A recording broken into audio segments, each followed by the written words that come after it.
Well, I think one of the very first things that strikes you is that all of a sudden you're in charge. You may well be a middle manager in the States, and all of a sudden you go there and you find yourself really in charge, and there's very little transition to that. And there's questions from the employees and questions from back home that come very quickly about things. Your exposure and level of responsibility is simply going to be both broader and greater than perhaps your counterparts in the United States. You don't have the large support group of a home office or the large support group of a government agency, if that's what you're working with. You're pretty much your own boss. It may be stressful. Any international assignment may be. In a tough or difficult situation, we would automatically put forward what we consider to be our best behavior. And we may have the best of intentions. This may not always be appropriate when we're dealing with a foreign culture.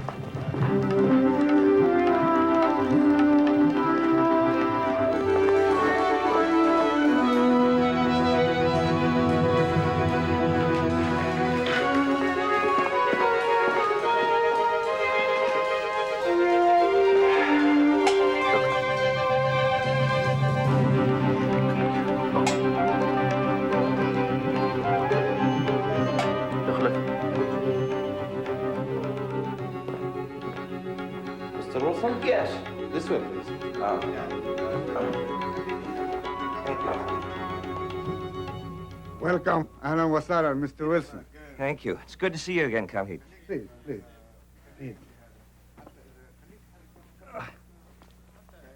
You're looking well. How's Mrs. Saud? Oh, no, thanks. Really, I'm trying to cut down. جبنا أبو عيسى اللي تفضل. لو واحد يعني نزل عندك من الكوميشن. أهلا وسهلا، تفضل تفضل تفضل. Well, here's the problem.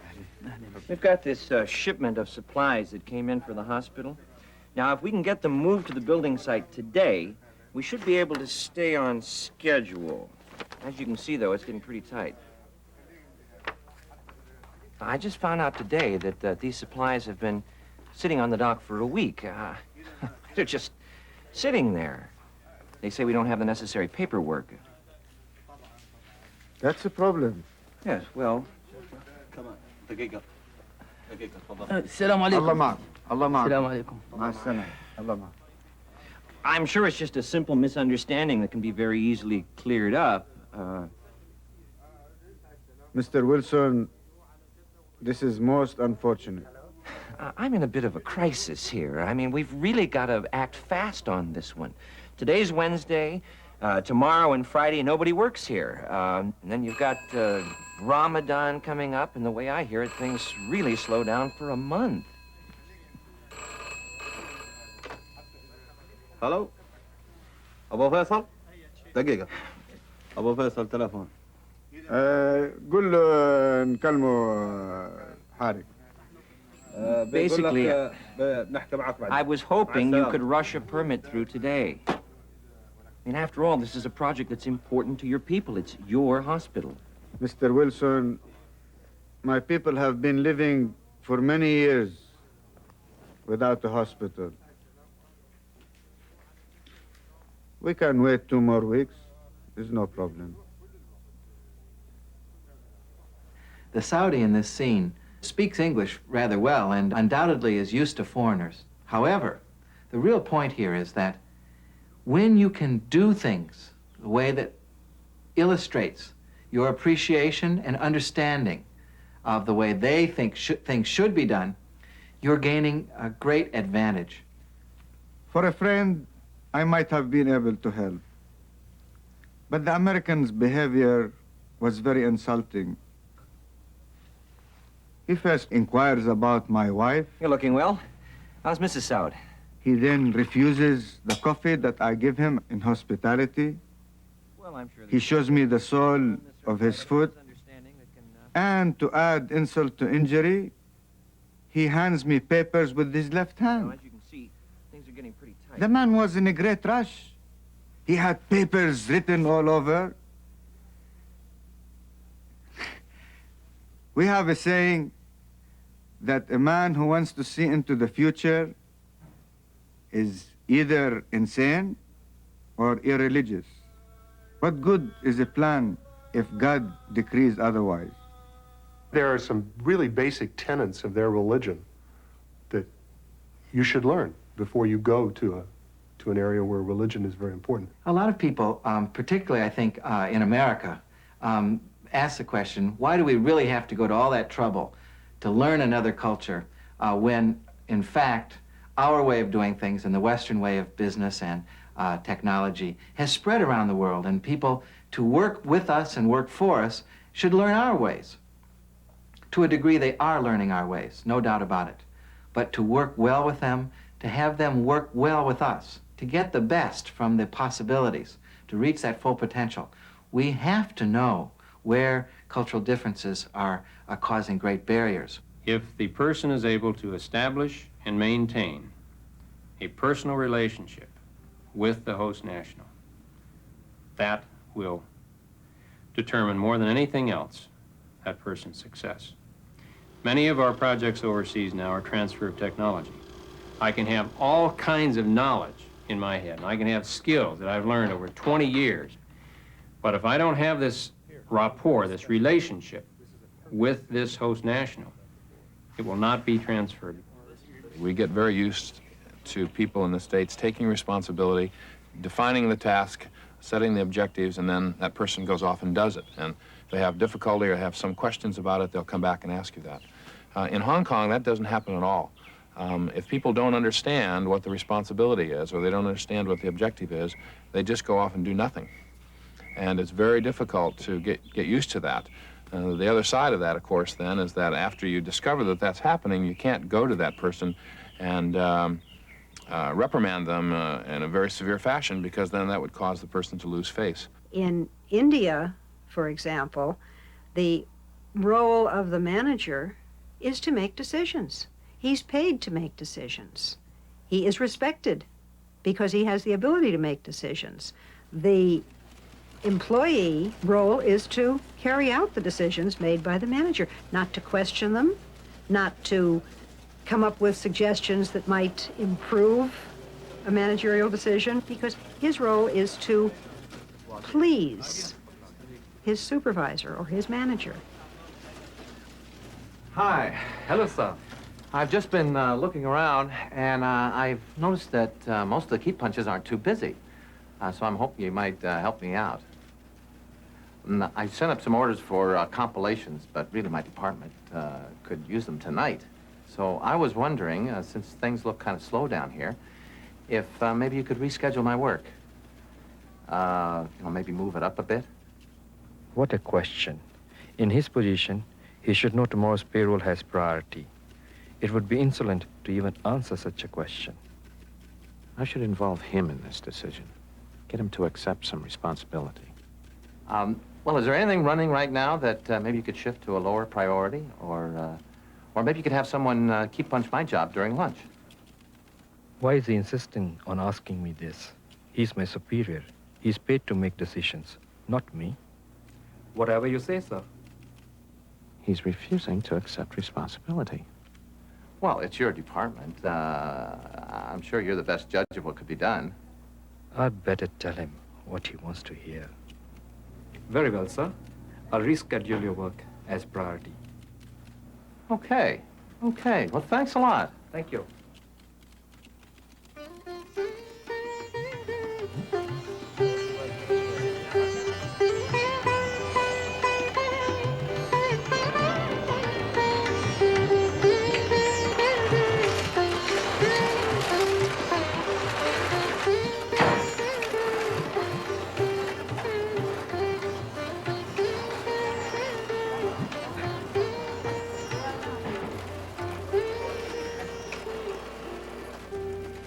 Raj, what happened?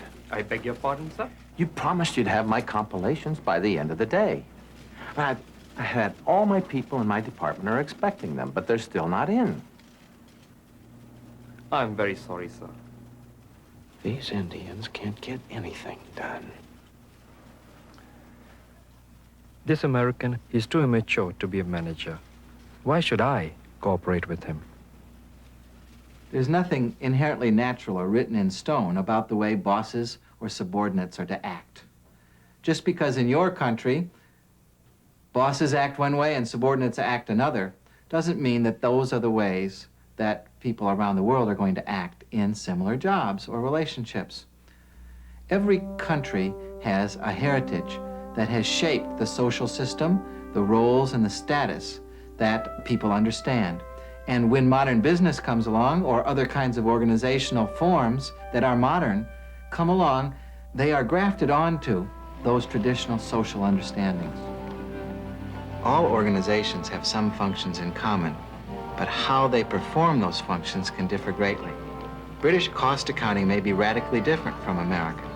This can easily cause some confusion as to the meaning of financial statements.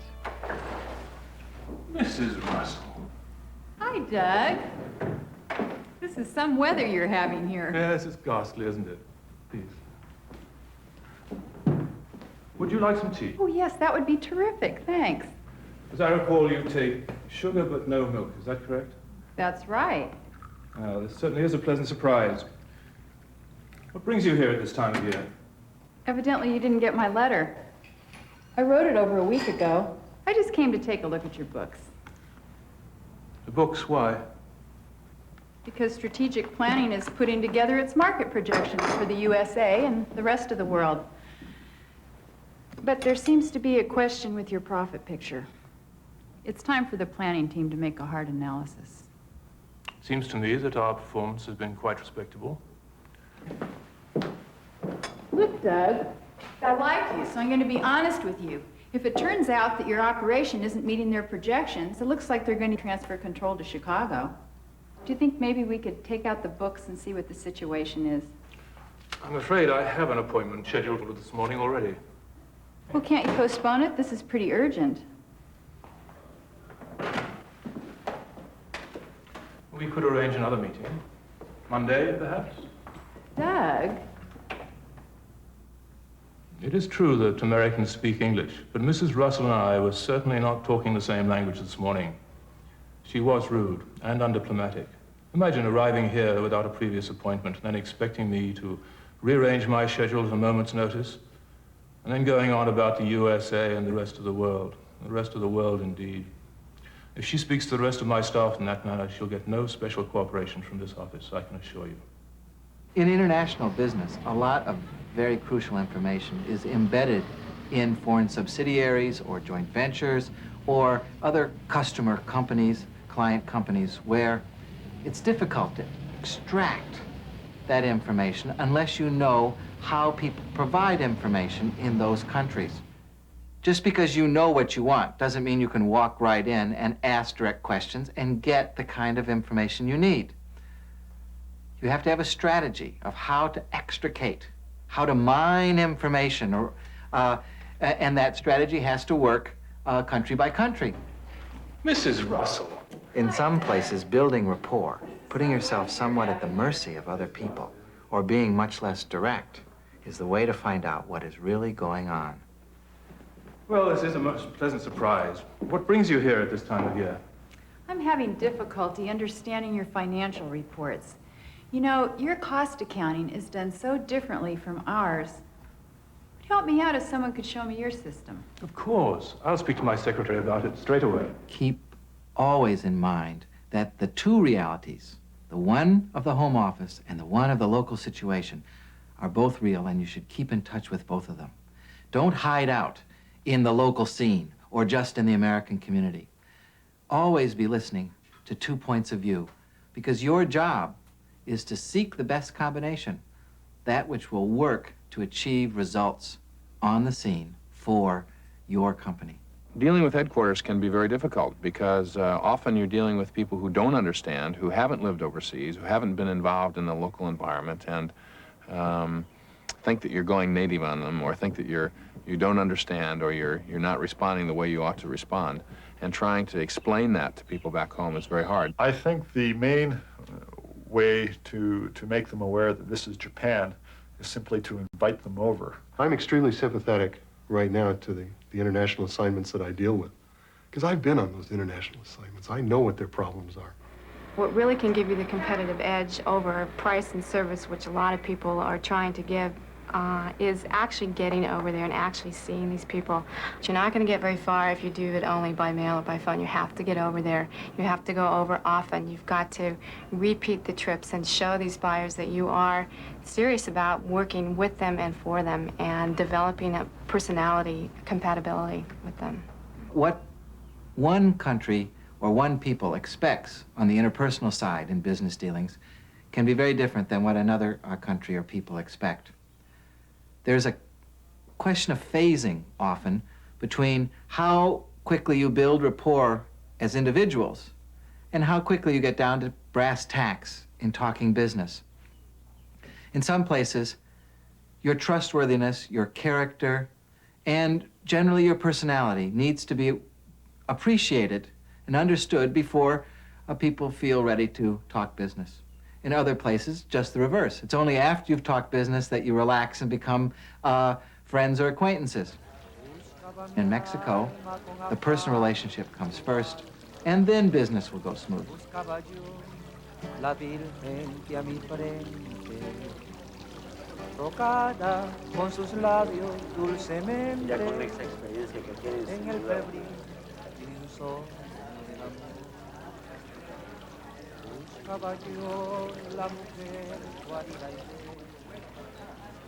¡Hey, mi hermano! ¿Qué tal, hombre? ¿Cómo estás? Mucho gusto. ¿Qué te trae por aquí? Encantado de saludarte, señor. Es un placer. Cuánto gusto. ¿Y los niños cómo están? Muy bien, gracias, en el colegio. Buen provecho. Mr. Thompson. Sorry, I'm a little late. Yeah, for a while I thought maybe I had the wrong cafe. You haven't ordered anything yet. No. Oh, let me get you some beautiful brandy. Armando, por favor, 2 copas de brandy añejo Presidente. Por favor, ¿ah? Gracias. Sit down, please. Is your family traveling with you? No, not this time, I'm afraid. That's too bad. Imagine traveling to a foreign country without loved ones can be a lonely experience. Don't you agree? Well, I travel a lot. You know, I sometimes even forget what my wife looks like. I've been spending so much time promoting this new line of equipment that we've got, though. I'd like to talk to you about that new system. Tell me, have you seen any of the local sites yet? No. Oh, the architecture here is so beautiful, magnificent. I like to think that it reflects our Spanish heritage, but also our Mexican identity, too. It must be beautiful. Oh, for instance, our national cathedral was built in the 16th century during the colonial time. I will love to take you there a little later this afternoon if you like. Thanks, but I think I better pass. You see, this is really a business trip for me, and I wanted to talk to you about the advantages of that new system. Mr. Thompson, we have a saying that is, uno trabaja para vivir. Uno no vive para trabajar. What it means is one works to live. One does not live to work. One could never let business interfere with your enjoyment. Ours is a truly magnificent city, rich with history, art. It is a wonderful city. Beautiful. And I really look forward to doing business here. Now, this is our new catalog. I think you'll be impressed by our improved equipment. It is the most advanced in the world and at a very reasonable price. Here we have the brandy I was talking to you about. See? This is the most beautiful brand in the world. Salud. A su salud. That means to your health, Mr. Thompson. Salud. Salud. Now, let me show you something. This is our new Model 723. I'd like to... I've got some charts here. I'm trying to show you just where Now, we're trying to compare the kind of work you did last year with... Well, I've got some figures for you. Real good here. The American was getting a lot of signals from Mr. Herrera about Mr. Herrera's expectations. Mr. Herrera was pointing out that there was a wonderful cathedral that he wanted you to see. It was something he was proud of that was representative of his culture. And by paying attention to that and getting excited about it with him, chances are that great strides could be made toward the final negotiation much faster than pushing the contract at him. This man, Thompson, he wasn't there talking to me. He was only talking to himself. He was talking to his catalog, the sales and catalogs. That's all. No, I will never think for a moment to sign that contract. No way, Mr. Thompson. That's not the way to do business in Mexico or in Latin America. Salud. You have to have a lot of patience, and you have to be prepared for things to take a lot longer than you'd normally expect them to happen. And you have to have almost a broad perspective on things. You have to have very good connections. If you're going to make that kind of a trip, you have to have very good connections, and your people in those places have to have things well set up and well organized for you. There's probably more methodical pace in European negotiations, and once you get accustomed to that fact, it's very easy to adapt to. But you do have to take into account that people are not going to come to a meeting with the expectation necessarily of reaching a conclusion. It may be that this is only a preliminary meeting. You need to set an agenda for your next meeting, and the next meeting will reach tentative preliminary conclusions and so on. And once you accept the fact that the decision-making process is going to be somewhat more elongated than what you may be accustomed to here, you can phase your timing to match it just fine. If anyone coming from the United States or another Western country is simply sensitive to the people, starting with the assumption that they're different, and that what makes them tick and what satisfies them is not going to be the same thing that satisfies you, and is sensitive to that, and can pick up on facial expressions, body language, participation, motivation. You don't need to be fluent in language to understand that perhaps you have to modify your style.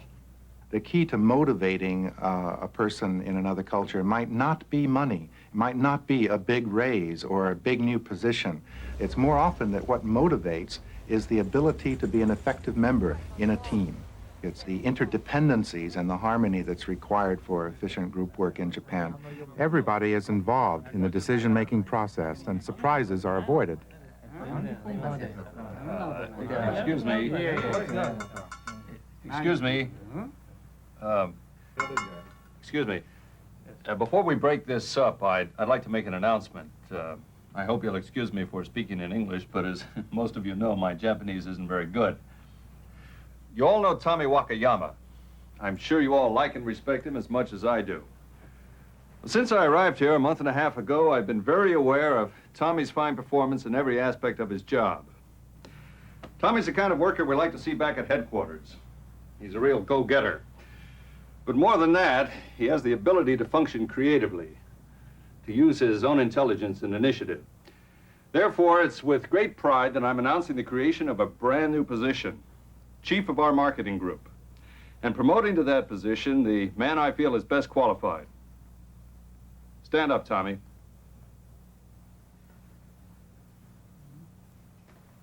Let me be the first to shake your hand.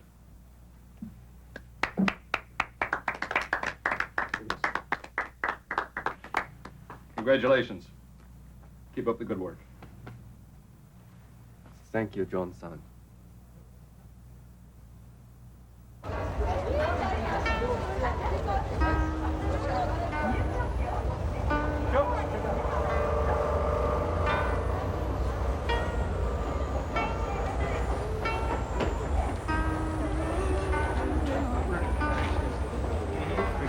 Oh, hey, how about this place here?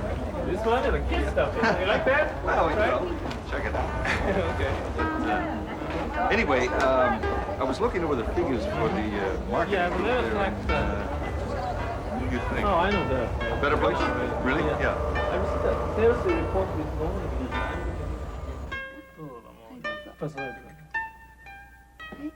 Arigatou gozaimasu. どういたしまして。いや、どうも。はい。Okay. 乾杯。乾杯。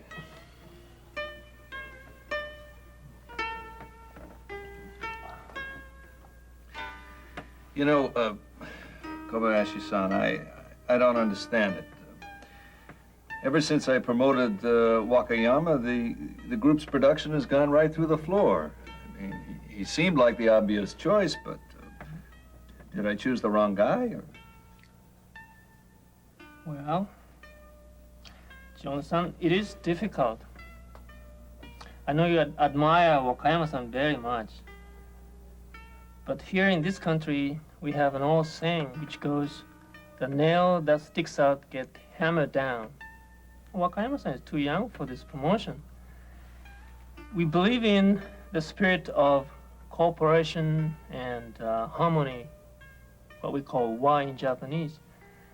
And this promotion, it just disturbed the harmony. You could have talked with me. That's, I'm here for, you know. All right. I understand what you're saying. Well, I think you learn, you make mistakes, and if you're lucky, you have someone on your staff who understands foreigners and who will sort of call you off to the side and explain to you that you just did that the wrong way. It does help a great deal to find somebody who can kind of be like a coach or a mentor, someone who can guide you through the intricacies of giving a talk to the employees, or selling the product, or just finding a place to live.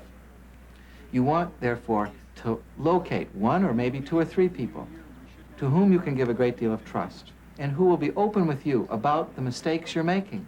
Well, I certainly had in the American community a number of sounding boards, mentors, people I could go to and be briefed, brought up to speed on local matters, and I found that invaluable. But that's part of the networking I think we all do, whether here or abroad. I know I've always been asked, well, why do I have to do the adapting? Why can't they adapt to me?